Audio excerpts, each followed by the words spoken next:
Hello, everybody, and welcome to the Just Work podcast. I'm Kim Scott, And the I am co-host and author of Just Work.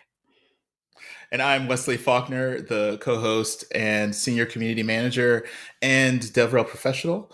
And with us today, we have Kate. Kate, could you introduce yourself? Hi, yeah, it's wonderful to be here. So, a little bit about my background. I studied art and design, painted a number of murals while living in my hometown of Cincinnati. And then I shifted my focus into 19th century literature and digital humanities. Uh, got my PhD at Carnegie Mellon in 2016 in that humanities. And then I accepted a postdoc at Georgia Tech, where I taught multimodal and technical communication. And then in 2018, I decided to leave academia, which was a tough choice. I'd been an instructor for about a decade at that point. And I shifted into industry. So I reskilled as a front end engineer and dabbled in QA for a while. And then I landed as a tech industry analyst a year and a half ago. And that is what I'm doing today. Amazing. For all you folks out there with liberal arts degrees, not sure what to do with them, Kate is an inspiration. I studied Slavic literature, so I'm with you on the humanities. I think they're a great preparation for life. Yeah, I agree with you. I think that there's a lot of extensible skills that you get studying literature and philosophy and things like that. And I saw myself as a professor for a number of years. I was really where I wanted to go with it. But the longer I spent in academia and kind of dipping my toes into what a tenure track career would look like, I realized that it just wasn't for me. It just began to taste like ashes in my mouth. I mean, I more and more decided that just wasn't the path that was, where I was seeing myself. And I think if there's one takeaway from my career, it's that it's okay to evolve, and that even though you might spend your 20s and 30s thinking that you're prepared to do one thing, it's okay to take a step back and reevaluate your priorities. And then use those skills as a sort of, if you're using the T skills model as a way to transition and think through really great opportunities that are available for folks who maybe are doing things that don't seem to align with other industries. And tech is a great way to go with that. Because I had this background in design, front end engineering, and UX, all of those things made a lot of sense to me. So I was able to transition pretty quickly. I was actually an intern before I became a full front end engineer. So there's a way to to do that. I'm not sure all folks are okay with being called Dr. Intern, like I was teased for, but it worked out. It was a good move for me, and I haven't looked back. Well, I they say you love should it. always be learning. So, and also they also say that if with given new information, sticking with a choice that's not optimal is probably not wise. And so as you kept learning, you decided to move into a place that seemed to make more sense to you. And I admire that. Thank Yeah, you. so Yeah. do I. Good for you. All right, so are you ready? I would love to get your all's feedback on a passage from Just Work, Yes. and my editor and I are busy sort of re-editing the book for the paperback. So your edits will get put into they will become realities. So far in the book, we've talked about what is radical respect. Radical respect is what happens when you optimize for collaboration and you honor everyone's individuality at the same time. What gets in the way of radical respect are bias, prejudice, and bullying. They get in the way. Often we conflate those three things as though they're the same thing, but they're different things. And so to illustrate all that, I shared a story. So I'm going to read that story now, and you all can tell me what you think. Is that cool? Yeah. Let's Yes. hear it. All right, and be radically candid with your feedback. No pride of authorship here. All right, Mr. Safety Pin. I was just about to give a radical candor talk to the founders and executives of some of Silicon Valley's hottest startups. A couple hundred men were at the conference. I was one of only a handful of women. Just as I was about to go on stage, one of these men ran up to me. "I need a safety pin," he hissed. He was clutching at his shirt front. A button had popped off. Evidently, he assumed I was on the event staff team. To prevent this very confusion, the conference organizers had given the event staff, most of whom were women a good 20 years younger than me, bright yellow t-shirts. I was wearing an orange sweater. but all he could notice was his need and my gender. I didn't know what to say. He was utterly certain that it was my job to fetch him a safety pin. I wanted to believe that his assumption about me stemmed from unconscious bias, not a federal offense. Most of us have made an incorrect assumption about another person's role based on some personal attribute. These moments are as embarrassing as they are common. It was a classic, sorry, I don't work here moment. There was very little risk to me in challenging his assumption. I was established in my career and he couldn't harm me in any real way. Why didn't I say anything? If I explained, I need to prepare for my talk right now, so I can't help you out, there was some chance he might reply along the lines of, oh, you must be the radical candor lady. I don't believe in that soft, feminine leadership bullshit. Unlikely, but I've experienced that kind of prejudice more than once. If my attempt at a courteous response prompted him to reveal a conscious prejudice against women, it would piss me off, and that would make it harder for me to focus on my talk. Then there was another possibility, bullying. What if I corrected him and he escalated, saying something like, hey, lady, no need to get your panties all in a wad? Again, unlikely, but not impossible. Such things have been said to me more than once. Then I'd go on stage roiling mad. That would knock me off my game. There was another confounding factor here beyond gender, power. The man assumed he had a right to be rude to the people staffing the event. Perhaps when he realized I was the speaker, not a staffer, he would snap into polite mode. But talking to anyone the way he'd talked to me was not okay. And it was my job as a leader to remind him of this, to prevent him from treating the staff badly. But I didn't feel like a leader. I felt like a target. All this felt like too much for me to deal with in the moments before I walked on stage, so I said nothing, and the man stomped off, evidently wondering why I was refusing to do my job, muttering something about complaining to the event organizers about the unhelpful staff. It was hard to know what to say because I didn't know whether it was bias, prejudice, or bullying behind the comment. Also, it was hard to know what my role was. Was I the person harmed since the comment was directed at me, or the leader since I was the speaker, or an upstander for the staff, or all three? In retrospect, my silence was bad for everyone. Bad for the staff because he was going to complain about them to their boss. Bad for me because I hadn't lived in accordance with my own beliefs, and even bad for Mr. Safety Pin. By not pointing out his bias, if that's what was behind his request, I was making it more likely that he'd repeat his mistake. The flavor of bias, prejudice, and bullying that I have experienced as a white woman in the workplace is obviously different from what a black woman experiences. Indeed, the only black woman at the conference had been Secretary of State. All I'd had to do to earn my spot as a white woman was to be a director, a middle manager at Google and Apple. A colleague of mine who was a gay black man, and another who was a white Jewish lesbian, and another who was a straight Latina executive also experienced these attitudes and behaviors differently from each other, and differently from either Michelle, who I talked about earlier in the book, or me. My husband, who is a straight white man, also has his own experiences with bias, prejudice, and bullying, and so on. We all have these experiences, sometimes as leaders, sometimes as upstanders, sometimes we are harmed by them, sometimes we cause harm. My goal in pointing out the shared roots of our difficult experiences is to build solidarity between as many different people as possible in solving these problems. All right, lay it on me. What do you all think?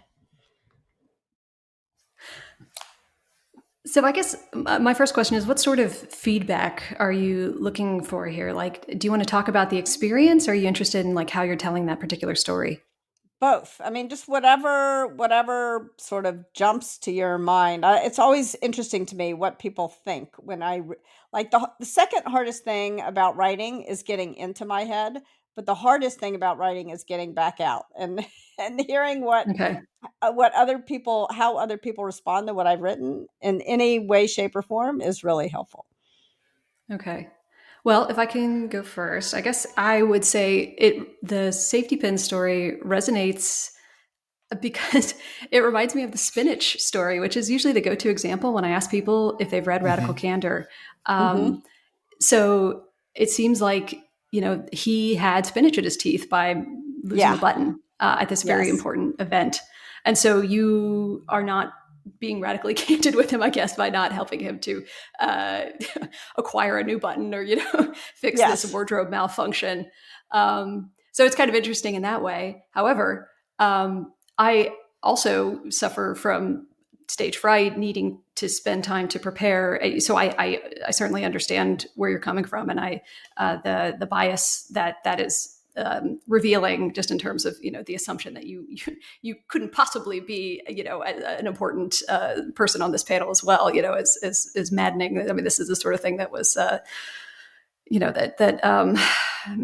it makes folks really distracted. I mean, it's really terrible that that's something that you're having to weigh. That's the kind of thing that immediately comes to mind, because you've gone through this so many other times in your life. So, I mean, I guess I would just say, in terms of telling the story, I think it's well done, and I think what I like about it, as far as my perspective as a writer, is that you lay out how we're supposed to contextualize it in terms of your broader argument. So, yeah, I mean, I think it's a successful story, and I think it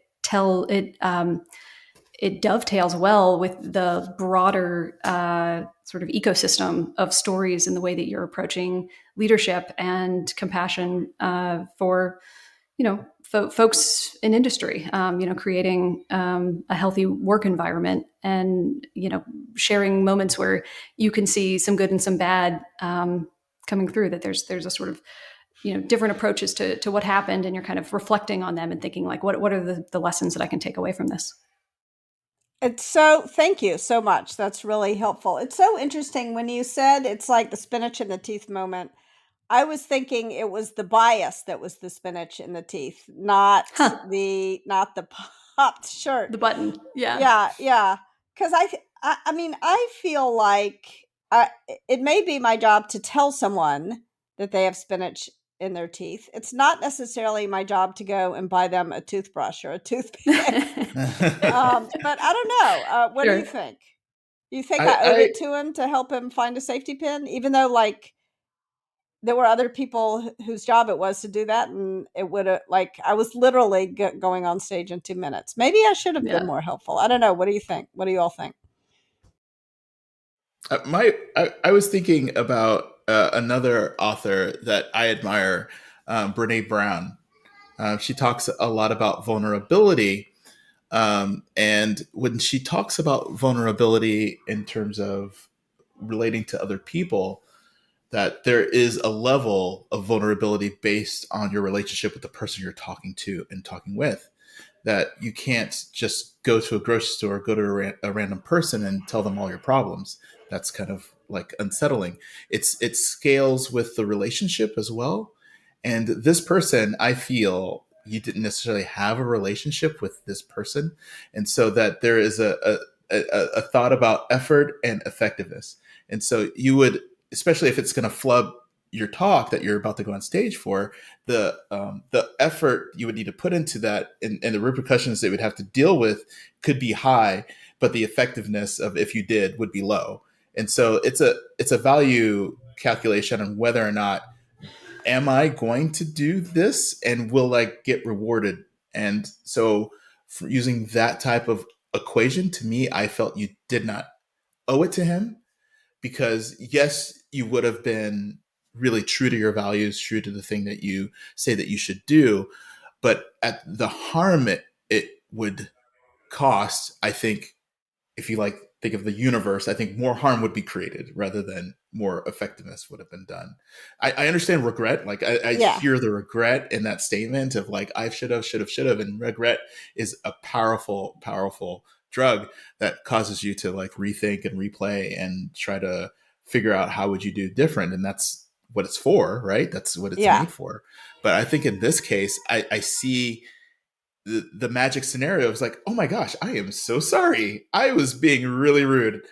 My apologies. Please let me see about what I can do to make up. That's probably wouldn't happen, right? No, I don't think. Yeah, I don't think that would happen. I do think the odds are, if I had said, actually, I don't work here, but that person in the yellow T-shirt can help you find a safety pin. I think that I don't think I didn't need an apology from him. What I needed for Hmm. him not to do was either if it was bias, I'm fine pointing it out. I think the risk that I was worried about is that it was either prejudice or bullying, and that he would sort of Hmm. escalate and say, "Oh, you're the radical Right. Kinner lady," or Yeah. make fun of me in And some you way and in a you couldn't bullying way. faux reach into your pocket and then pull out your middle finger, and then Yeah, yeah. that would have Well, been also. I could, I could do that. But then, like now, I'm mad. Like by the time I'm Yeah. doing that, I'm. And so the thing is, like, I don't think I owed it to him to say anything, but I do think I owed something to the people who worked at the event. And so I think in retrospect, and I also think I owed something to myself. And I don't have like major regrets for not telling him, but I do think that over the course of my career, I've learned that when I always ignore comments like that, then I'm giving up a little bit of my agency. And to me, that's not worth it. I've learned that if I can say something in the moment, that it's better. I mean, and I get to choose if I'm the if it were only about me, I probably would choose not to say anything. But given the fact that I was not only the person harmed, but also kind of a leader and an upstander, I do think I had more obligation to say something to him, so that those people wouldn't get dinged in their rating, but as a result of my silence.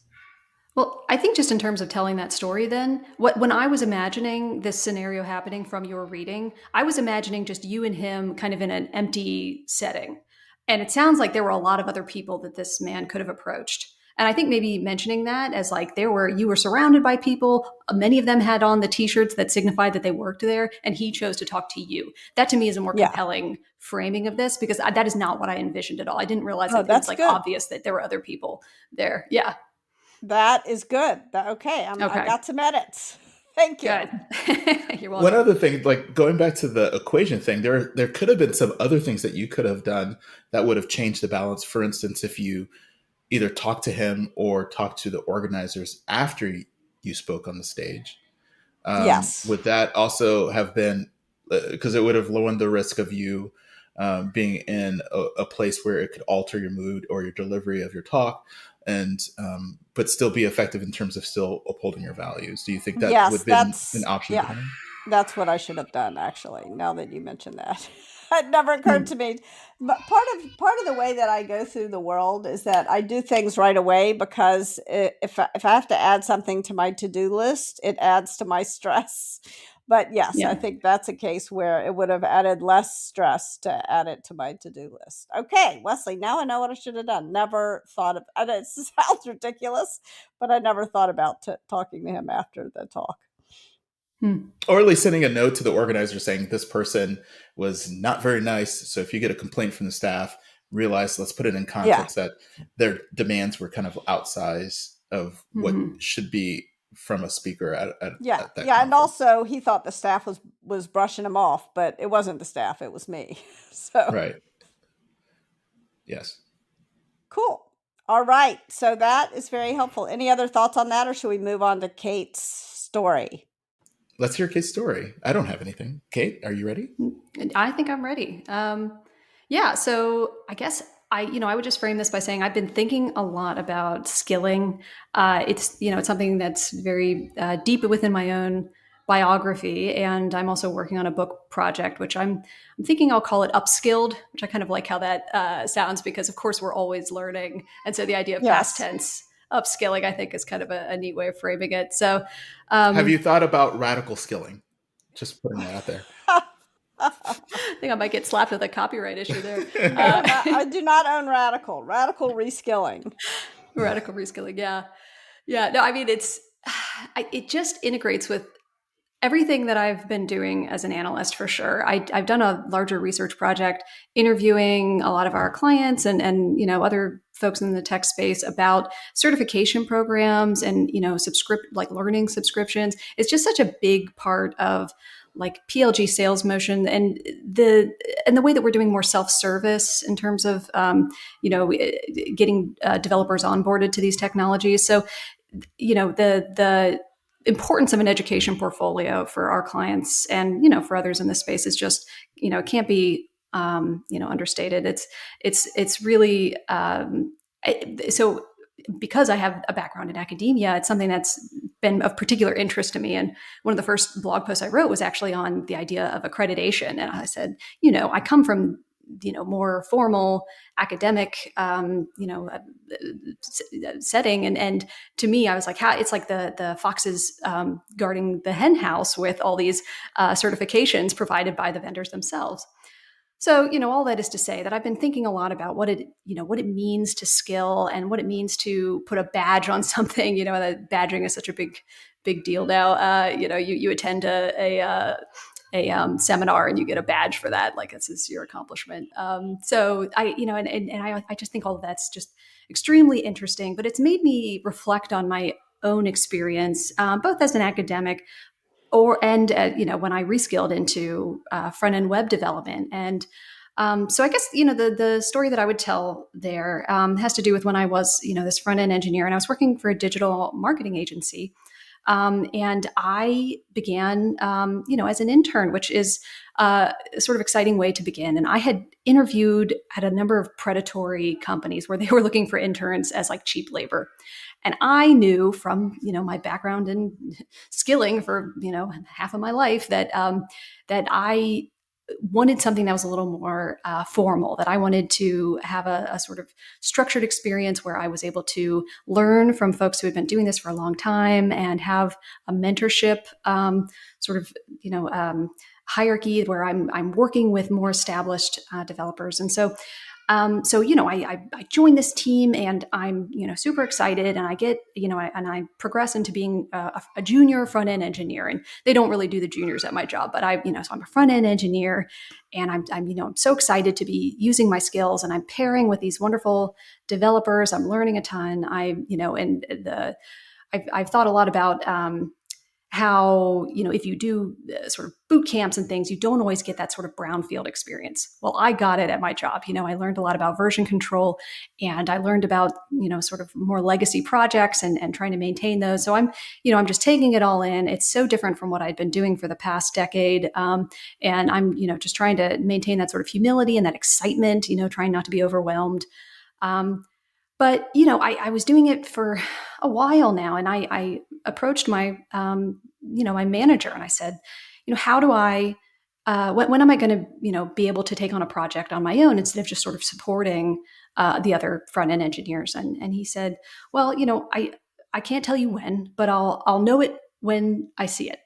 And so it's that sort of like occupational smell test, right? That it's like, it wasn't very good feedback. And I reflect on that now as like a turning point in my career there, because instead of really progressing as a developer, they moved me into different sort of projects. So I ended up working a lot on like maintaining tactical plans and infrastructure, site support, and escalation processes. I started doing more QA work. So I was, and I created test automation. And then I did special projects for, revising the sort of retrospective process that we did at the company. We didn't quite do Scrum, but we were kind of moving in that direction. So, so I focused on a lot of the team aspects. I started organizing what we called documentapaloozas. So every quarter we were going to, write documentation, and I, helped to design what our documentation strategy would look like. And this is all like very good with my skill set. I spent a lot of time doing sort of technical communication when I was teaching at Georgia Tech. So all of this fit really well with what, the skills that I had. But, as I look back on it, I'm kind of sad that I wasn't able to progress more as a developer. And I think this moment was really important for that. And so I guess what I, when I think back on my relationship with my manager, it was very cordial. We were friends, not particularly close. But he was overworked. He didn't have a lot of resources to spend training up folks. It wasn't like that folks were compensated for helping interns. And I wasn't the only intern there. So I have a lot of empathy for him, but I'm also, I feel like it was a missed opportunity, and suggests an opportunity for them to create a more, what? Well, Kim, you probably have better words for this than I, but a way of leading that would have helped me to achieve my goals, which was, to become a very, good front end engineer. I think you're putting out something right there about your goals and how. Sorry for using this word. You can correct me if you disagree, but it feels like you're pushed into a lot of glue work Yes. where you're putting things together for other people who will then use that to have the title or the headline of I did this work or I made this accomplishment. Yeah, And I see a absolutely. lot of people who are underestimated, who are forced into that kind of glue work where they never can yet just say, here's the copious amount of work that I've put together, thus I'm worthy of the next stage. And he Hmm. didn't hear you, he didn't develop you, and the thing that he said is the measure of when you can take on your next project was 100% subjective.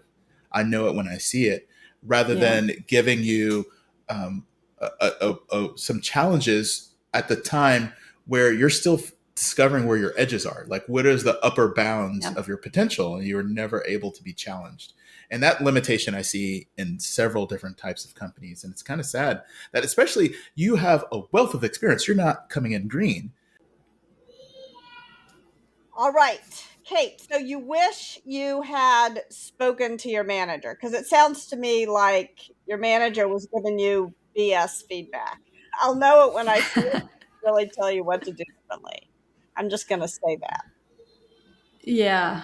Yeah, I think it was my first time outside of an academic role. So I didn't quite have a sense of how a manager employee interactions should Mm. look. I mean, we would go out to the bar, like not my manager in particular, but it was a very casual experience. I mean, we didn't have the ping pong tables, but we definitely had the like laid back fridge with LaCroix and snacks in the pantry and things like that. So it was very much a chill, cool, young vibe of a place to work. So I just didn't.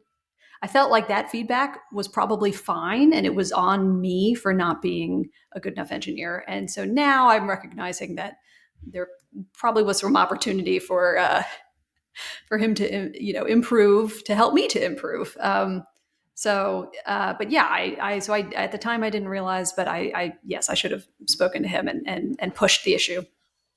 It sounds And like he was he, taking advantage of you, though. yeah, yeah. I was going to say, and he should. It was his job to give you to give you feedback that would help you grow in your career, and to be Yeah. clear with you about what you needed to do to grow in your career, as opposed to just asking you to do the stuff that he needed done. Hmm.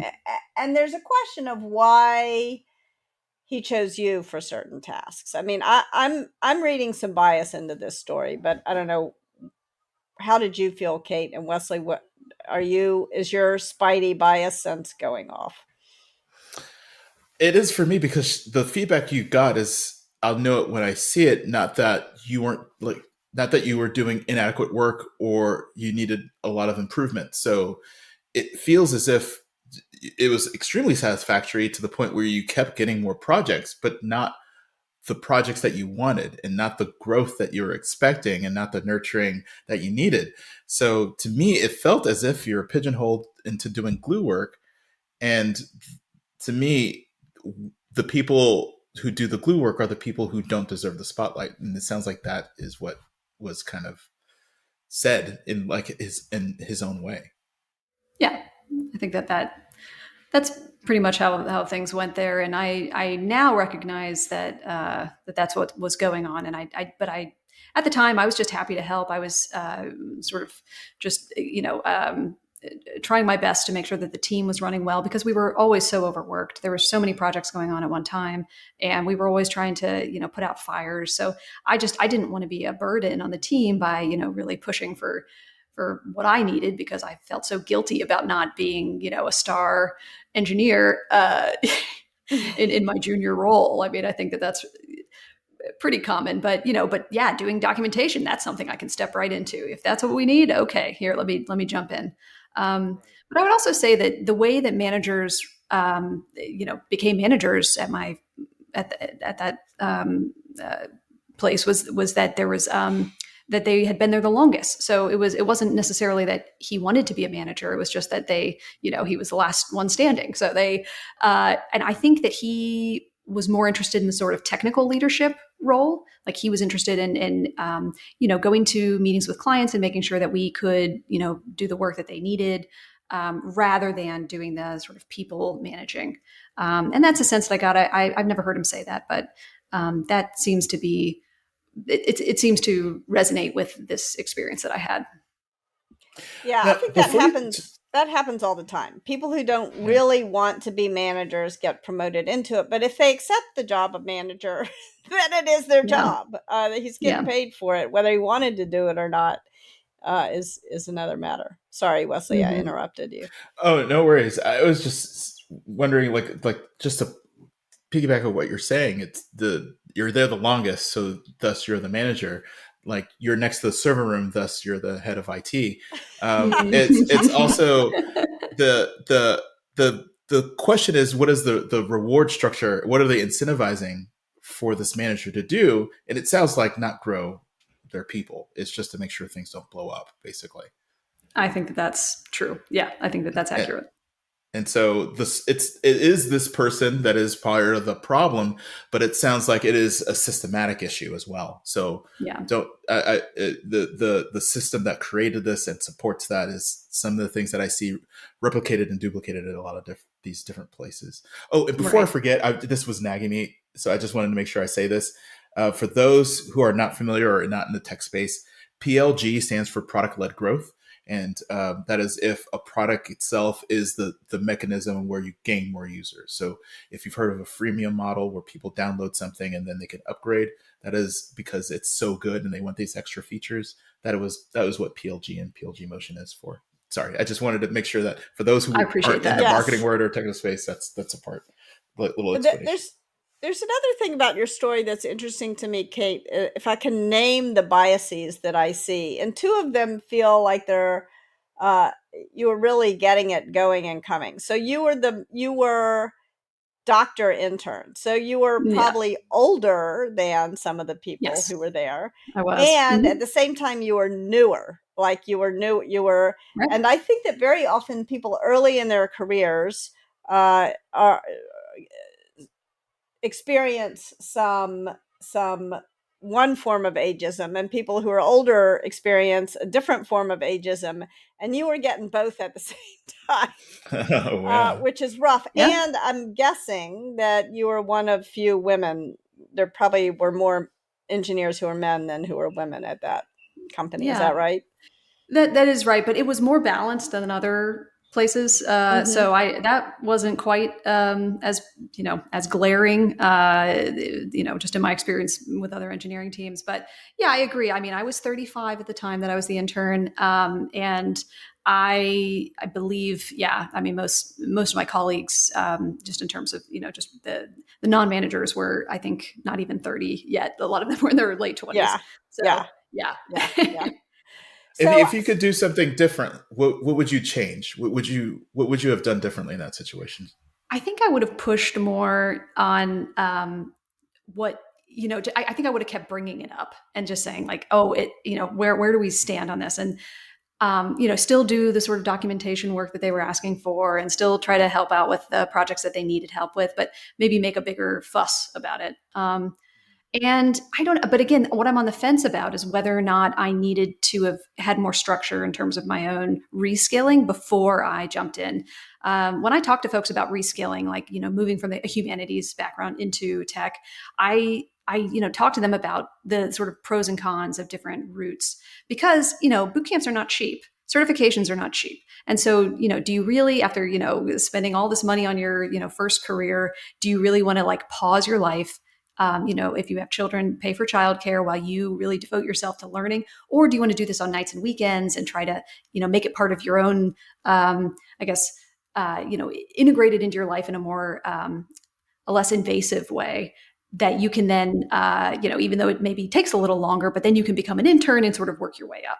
And so there's a sort of like steep learning curve versus a little more gradual. And I chose more gradual. And so I question, because at that time I didn't have kids yet, could I have done a more steep learning route,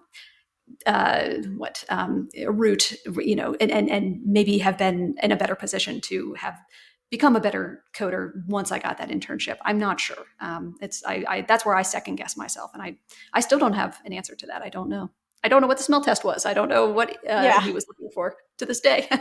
Yeah, I think that you're pointing to some really important points. Like if you're the person who is sort of harmed by the lack of feedback, because what you were getting was lack of feedback. And Yeah. that can often be a result of a manager who doesn't know how to give feedback, or it can be a result of bias. And it's hard to say in this situation, which it was. I'm not sure. But Yeah. but either way, I think learning how to draw that feedback out of the person, and to say, could you be more specific?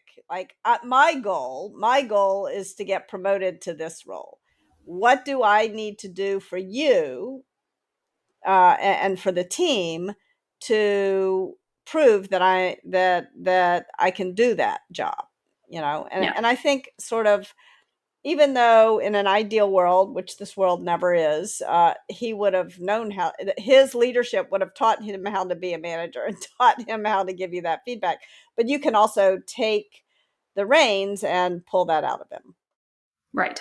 Yeah, I agree. Yeah. And I regret not doing more of that myself. But yeah, now I'm an analyst. So, yeah, I guess so it all worked So out. I don't have to code anymore. I just, It all worked out. Very Good. infrequently open my editor. Yeah. So, well, thank you for sharing your story, and I'm excited for your book. Well, I have a quick question. Why do you call it skilling instead of learning, or learning skills?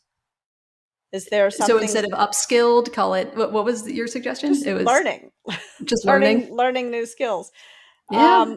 Because I think that this is something I ask myself all the time. Like, part of what I do is I teach people things. I teach people about bias, prejudice, bullying. I teach people about radical candor, and teaching is like, it's really hard. And learning is really hard. Agreed.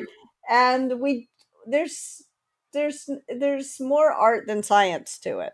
So anyway, um, I love what you're working on. I'm excited for your book, and excited I appreciate it. to read it. So let us know how we can help as you write. Writing is a labor of love. So thank you for doing it. I appreciate it. Yeah, no, it means a lot to me, and I certainly, I feel like I'm speaking to someone who has has earned the right to speak with a lot of authority on this. So yeah, thank you for letting me tell my story.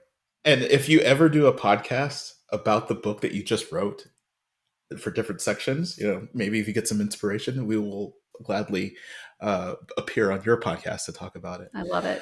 And yeah, speaking of writing, we want to hear other stories too. Your stories were great, but for those who are listening, we want to hear yours as well. And if you could send us your feedback and your stories and everything related to your thoughts about this topic or your own experiences to hello@justworktogether.com, and we want to hear from you. Thanks, everybody. Have a great day. All right, take care. Bye.